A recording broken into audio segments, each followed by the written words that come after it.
हिंदी में यूपीएससी की तैयारी से संबंधित प्रोग्राम्स को देखने के लिए सब्सक्राइब करें स्टडी IQ IAS हिंदी। नमस्कार, बहुत बहुत स्वागत है आप सभी का स्टडी IQ IAS हिंदी में। मेरा नाम है अतुल जैन। जैसा कि आप जानते हैं, मैं आपके सामने दिन भर की खास खबरें, इंपॉर्टेंट समाचार लेकर आता हूं। तो एक बड़ी खबर जो है वो अभी आ रही है भारत और ईरान को लेकर। हालांकि ईरान, जैसा कि हम जानते हैं, वो आजकल युद्ध को लेकर ज्यादा खबरों में रहता है जब से इजराइल के साथ उसका विवाद शुरू हुआ है। लेकिन भारत और ईरान के संबंध पहले भी बहुत मधुर रहे हैं और इन मधुर संबंधों का एक बहुत बड़ा आधार जो है वो क्या है, एक पोर्ट है, एक पत्तन है जो ईरान के दक्षिणी भाग में स्थित है। ठीक है, तो भाई अब क्या होने वाला है, अब जैसे वो मैं आपको एक बार उसकी लोकेशन लेकिन दिखा देता हूं। तो ये पत्तन जो है, किधर गया यार हमारा पोर्ट, क्षमा कीजिएगा, हाँ ये वाला जो पोर्ट है ये आपको यहां पर दिखाई देगा। चाबहार पोर्ट जो है ये भारत और ईरान के संबंधों का, जो कि ईरान के दक्षिणी भाग में है, आप यहां पर देख सकते हैं। और ईरान के दक्षिणी भाग में ये जो पोर्ट बन रहा है, इस पोर्ट को बनाने में भारत का बहुत बड़ा योगदान है। और भारत के भविष्य के लिए, भारत जो आगे जाकर इस पूरे क्षेत्र के साथ व्यापार करना चाहता है, ईरान से होते हुए जो पूरा सेंट्रल एशिया जो है उसके साथ भारत जिस तरह से व्यापार करना चाहता है, उसमें ये पोर्ट जो है, ये पत्तन एक बहुत महत्वपूर्ण भूमिका अदा करने वाला है। तो इस बात को लेकर भारत और ईरान के बीच जो है समझौता अब ऐसा लगता है कि होने वाला है। बहुत समय से बातचीत चल रही है, चर्चाएं चल रही है। तो आज मैं आपको अगले 10 मिनट में केवल इस समझौते के विषय में बताऊंगा कि यह पूरा मामला जो है ये क्या है। लेकिन उसके पहले आपको बता दूं कि भैया कल सुबह 8 बजे से, आज 25 तारीख हो गई है, 26 तारीख कल सुबह है, कल सुबह 8 बजे से हमारा P2I बैच शुरू हो जाएगा। AJ लाइव कोड लगा के आपको उससे जुड़ना है 29,999 में। रोज 3 घंटे की लाइव क्लास होगी 8 से 11। इसके अलावा डेली प्रैक्टिस क्वेश्चंस मिलेंगे, प्री के और मेंस के क्वेश्चंस का आपको चेक होंगे, वो रोज उनका फीडबैक दिया जाएगा, बताया जाएगा उसमें क्या गलतियां हैं, क्या कमियां हैं, क्या खामियां हैं, क्या सुधार करना है। प्री मेंस की टेस्ट सीरीज मिलेगी, मेंटोरशिप मिलेगी, 18 प्रिंटेड किताबें मिलेंगी। और अगर आप प्री क्वालिफाई करते हो तो आपको हम दिल्ली बुलाएंगे, अपने साथ रखेंगे हमारे कैंपस में। आपका रहना, खाना, पढ़ना सब जो है इसी फीस के अंतर्गत होगा। तो आज ही AJ लाइव कोड लगा के 29,999 में आप इस बैच से जुड़ जाइए और अपनी तैयारी को एक सही आकार प्रदान कीजिए। चलिए, तो भाई बात करते हैं हम कि इस चाबहार पोर्ट पर कुल मिलाकर चल क्या रहा है।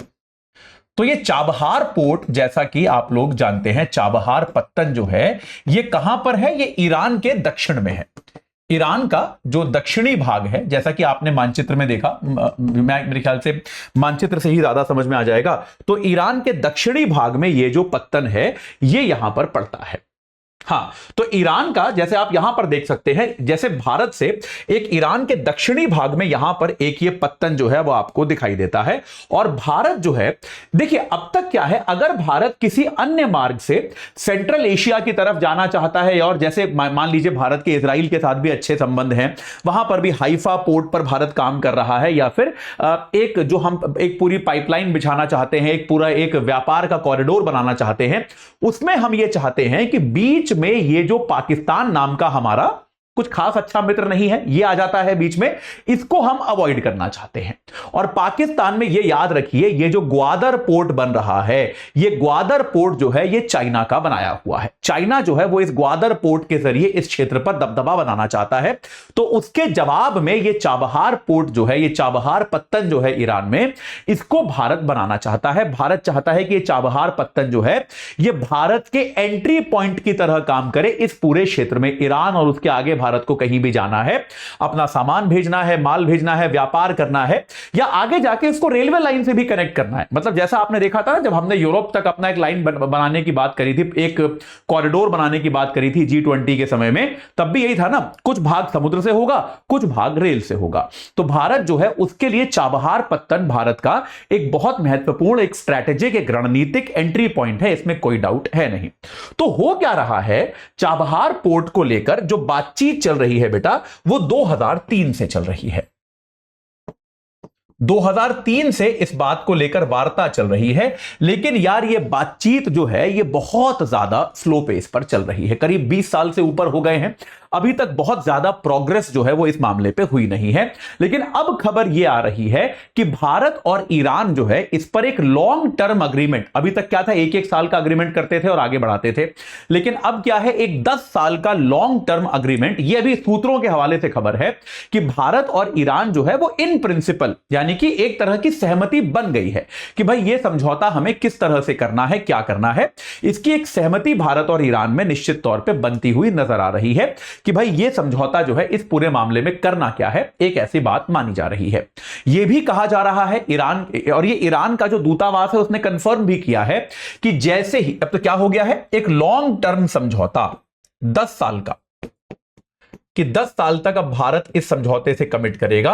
ये लॉन्ग टर्म समझौता हो गया है 10 वर्ष का, ये बात कही जा रही है अभी। और ये कहा जा रहा है कि सरकार अभी चुनाव का इंतजार कर रही है, भारत में भी चुनाव चल रहे हैं, और ये माना जा रहा है कि बस चुनाव का रिजल्ट आने भर का इंतजार है। और निश्चित तौर पर, मतलब वैसे भी आपको पता है कि भारत में कंटिन्यूटी होती है, अगर सरकार बदलती भी है तो भी ज्यादा नीतियों में बदलाव आपको देखने को नहीं मिलता है, खास तौर पर जहां तक अंतर्राष्ट्रीय संबंधों का सवाल है। ये बात तो हम जानते ही हैं कि भाई अगर मान लीजिए सरकार 24 के चुनाव में अभी जो हो रहे हैं इनमें बदलती भी है तो भी जो है, अगर आपको जो परिवर्तन देखने को मिल सकते हैं वो आंतरिक नीतियों में देखने को मिल सकते हैं। भारत एक स्थायी देश है, एक स्थिर देश है, और एक स्थिर देश में आमतौर पर विदेशी संबंधों में आपको ज्यादा परिवर्तन देखने को नहीं मिलता, अगर सरकार बदलती है तब भी। तो यह माना जा रहा है कि चुनाव के बाद जो हमारे जहाज रानी मंत्री हैं, जो हमारे भारत के जो भी शिपिंग मंत्री बनेंगे चुनाव के बाद, वो मंत्री जो है एक डेलीगेशन के साथ ईरान जाएंगे और वो जो है इस समझौते पर बकायदा दस्तखत करके आएंगे। लगभग तारीख वारीख तय हो गई है, इलेक्शन के जस्ट बाद शायद जहाज रानी मंत्री जो भी बनेंगे, गडकरी साहब बनेंगे या जो भी बनेंगे, अगर यही सरकार वापस आती है तो ठीक है, वरना कोई नई सरकार बनती है तो कोई और भी बन सकता है। तो जो भी व्यक्ति जहाज रानी मंत्री बनेगा वो जो है ईरान जाएगा, और एक तरह से ये लगभग सिद्धांततः तय माना जा रहा है कि इस समझौते पर दस्तखत किए जाएंगे। इस समझौते को जो है एक अमली जामा पहनाया जाएगा, और ईरान के दूतावास ने इस बात को कंफर्म भी कर दिया है। तो है क्या यार, देखो भारत ने 2003 से ये कॉन्सेप्ट चल रहा है, और 2003 से ही भारत ने इस बात को समझ लिया था कि यार यहां पर हमको एक अपनी प्रेजेंस जो है लानी पड़ेगी, क्योंकि चीन इस क्षेत्र में आ रहा है, और चीन ग्वादर के जरिए इस क्षेत्र में आ रहा है, और पाकिस्तान के साथ तो हमारे संबंध यार सामान्य होंगे, इसकी उम्मीद तो हम अब छोड़ चुके हैं। मतलब मेरे ख्याल से आप भी छोड़ चुके होंगे, सरकार भी छोड़ चुकी है कि पाकिस्तान को कभी अगर संबंध अच्छे हुए भी तो यार पाकिस्तान एक अस्थिर देश है। जैसे मैंने आपको बताया ना कि आमतौर पे स्थिर देशों में क्या होता है, विदेश नीति में बदलाव नहीं होता, लेकिन पाकिस्तान के साथ ऐसा नहीं है। अगर आज आपके संबंध पाकिस्तान के साथ अच्छे हो भी गए तो इस बात की पर्याप्त संभावना है कि कल को वहां सरकार बदले, कोई नई सरकार आए और वो संबंधों को फिर से खराब कर दे, इस बात की भी काफी संभावना होती है। तो ऐसे में भारत क्या चाहता है कि पूरे मामले से हम पाकिस्तान को निकाल दें, हमें पाकिस्तान की आवश्यकता ही ना पड़े किसी भी तरह से। तो भारत ने क्या किया, 2003 से भारत ने कहा कि भाई आपके पोर्ट का जो विकास है, पत्तन का विकास है, और उसके आसपास जो भी बुनियादी ढांचा आपको चाहिए, बुनियादी ढांचे के विकास में हम जो है, भारत ने एक तरह का कमिटमेंट किया कि हम इसमें पूरा पूरा योगदान करेंगे, क्योंकि ये जैसा आपको मैंने बताया अफगानिस्तान जाने के लिए, मध्य एशिया जाने के लिए ये आपका जो है एक गेटवे जैसा बन जाएगा। सिद्धांततः 2003 में सहमति हुई। 2013 में भारत ने यह कमिट किया कि हम लगभग $100 मिलियन का निवेश इसमें करेंगे। हम $100 मिलियन के निवेश का भारत ने वादा किया और कहा कि भाई हम जो है ये यहां पर करते रहेंगे ताकि यहां पर ये पत्तन बन जाए। अब यहां पर क्या हुआ, देखिए भारत और ईरान के संबंध जो हैं वो अच्छे रहे हैं। इस समझौते पर जो अमल होने की गति कम रही है उसका एक बहुत बड़ा कारण अंतर्राष्ट्रीय संबंध भी रहे हैं। ईरान के अमेरिका के संबंध हम सभी जानते हैं, डॉक्टर मनमोहन सिंह की सरकार के समय ईरान के अमेरिका के साथ संबंध बहुत खराब थे, और अमेरिका नियत तौर पे भारत पे दबाव डालता था। मोदी साहब के टाइम पे भी डालता है कि एक समय अमेरिका बहुत ज्यादा इन चीजों को लेकर सख्त था कि भैया अगर आप हमारे शत्रुओं के साथ व्यापार कर रहे हो तो आप भी हमारे शत्रु हो, और अमेरिका की शत्रुता भारत नहीं चाहता था। तो इस कारण से ये $100 मिलियन का जो कमिटमेंट है, भारत अब तक उसमें से केवल $25 मिलियन के आसपास ही निवेश कर पाया है, क्योंकि अमेरिका के साथ ईरान पर के संबंध बहुत खराब थे और ईरान पर अमेरिका ने तमाम तरह के प्रतिबंध लगा रखे थे। तो अगर प्रतिबंध लगे हुए हैं तो ऐसी दशा में ईरान जो है वो मतलब वहां उसमें किसी प्रकार का निवेश जो है वो ये बड़ा मुश्किल एक परीक्षा बन जाती भारत के लिए भी, कि अगर आप ये निवेश करोगे तो निश्चित तौर पे पश्चिमी देश आपको शत्रु मानना शुरू कर लेंगे और भारत के विकास के लिए पश्चिमी देशों की भी आपको आवश्यकता उस समय पर थी। ठीक है, ये बात क्लियर है। तो भाई अब जो है, लेकिन अब परिस्थितियां बदल गई हैं। जैसा कि हम जानते हैं कि अब एक तो अमेरिका भी ईरान को लेकर उतना दबाव नहीं डालता और दूसरा भारत ने भी अब एक रणनीतिक एक स्वायत्तता की नीति अपनाई है कि भैया हम किसी के भी दोस्त नहीं है, किसी के भी दुश्मन नहीं है, जहां से हमको फायदा होगा हम वो चीज करेंगे। तो अब भारत इस मामले को जल्दी से कंक्लूड करना चाहता है ताकि ये पत्तन जल्दी से जल्दी तैयार हो। साथ के साथ भारत यहां से जुड़ा हुआ एक 700 किलोमीटर की रेलवे लाइन भी बनाना चाहता है,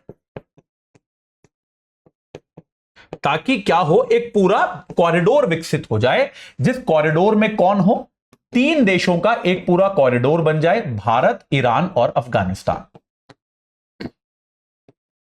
अब हालांकि इसमें एक समस्या यह आएगी कि अफगानिस्तान की भी वर्तमान में जो सरकार है वो बड़ी फेवरेबल नहीं है, वो मतलब एक तालिबान की सरकार है, जिसको लेके भारत एक संशय की स्थिति में हो सकता है। लेकिन भारत कम से कम इस विकास को अब रोकना नहीं चाहता। भारत क्या चाह रहा है कि भाई एक जहेदान तक, एक जहेदान नाम की जगह है आपकी चाबहार से लेकर जहेदान तक, एक रेलवे लाइन भी जो है वो बनाई जाए। ये एक रेलवे लाइन भी बनेगी 700 किलोमीटर लंबी, जिससे बेसिकली एक पूरे कॉरिडोर का ही विकास होगा, जो कि व्यापार में भारत के लिए बहुत ज्यादा सहयोगी सिद्ध हो सकती है। भारत के व्यापार की जो संभावनाएं हैं उनको ये काफी अधिक बढ़ा सकती है। ये बात क्लियर है। तो भाई ये चीज है, ये यहां पर अब होने वाला है। ऐसा माना जा रहा है कि जैसे ही नई सरकार बनेगी, जहाजरानी मंत्रालय जो है हमारा, वो सबसे पहले इस पर जाएगा और जो मंत्री यहां पर जाएंगे और इस समझौते पर दस्तखत करेंगे। और जैसा कि आपको मैंने बताया कि इस क्षेत्र की भी जो राजनीति है, जैसा कि आपको मैंने यहां बताया था कि इस क्षेत्र की भी, ये जो क्षेत्र है, जैसे आप यहां पर देखेंगे पाकिस्तान बीच में है, ये जो आपका अरब सागर है, यहां पर आप देखेंगे ग्वादर के जरिए चीन अपना एक दबदबा, एक कब्जा यहां पर बनाना चाहता है। लेकिन चाबहार पोर्ट के जरिए क्या होगा, भारत इस पूरे क्षेत्र को बाईपास करके सीधे व्यापार कर पाएगा। तो इस क्षेत्र में भी एक शक्ति का संतुलन स्थापित होगा। तो चीन यहां पर अपनी शक्ति का प्रदर्शन करना चाहता है, भारत और ईरान मिलकर उस शक्ति को काउंटर कर सकते हैं। हालांकि देखिए, वैश्विक राजनीति भी बड़ी अजीब चीज होती है। एक तरफ हम कह रहे हैं कि भारत ईरान के साथ मिलकर चीन की शक्ति को काउंटर करेगा, वहीं दूसरी ओर हमने क्या देखा है कि ईरान और चीन जो है एक नया शक्ति का समूह भी बना रहे हैं। तो वैश्विक राजनीति इसे किस मोड़ पर लेके जाएगी, इसको कैसे लेके जाएगी, ये देखने वाली बात होगी।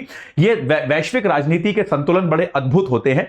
आने वाले समय में हमें इसमें और परिवर्तन भी देखने को मिल सकते हैं। लेकिन अभी के लिए खबर यह है कि निश्चित तौर पर चुनाव के बाद चाबहार पोर्ट पर आपको बड़ी खबर सुनने को मिल सकती है। कोई बड़ा विकास जो है इस पूरे मामले में होने की बहुत ज्यादा संभावना है। ठीक है, चलिए, तो अभी के लिए इतना ही। आपको बता दूं, कल सुबह 8 बजे से भाई हमारा P2I बैच शुरू हो रहा है। नहीं जुड़े हो तुरंत जुड़ जाओ। एजे लाइव कोड लगाना है, 29,999 फीस है।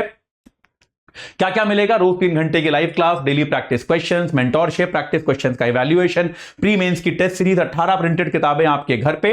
और साथ के साथ अगर आपने प्री क्वालिफाई कर लिया तो मेंस की तैयारी के लिए आपको हम दिल्ली बुलाएंगे, अपने कैंपस में रखेंगे। आपका रहना खाना पढ़ना सब जो है इसी फीस के अंदर होगा। आज ही जुड़ जाइए और अपनी तैयारी को एक सही आकृति प्रदान कीजिए। इस चर्चा से जुड़ने के लिए आप सभी का बहुत बहुत धन्यवाद। हिंदी में यूपीएससी की तैयारी से संबंधित प्रोग्राम्स को देखने के लिए सब्सक्राइब करें स्टडी IQ IAS हिंदी।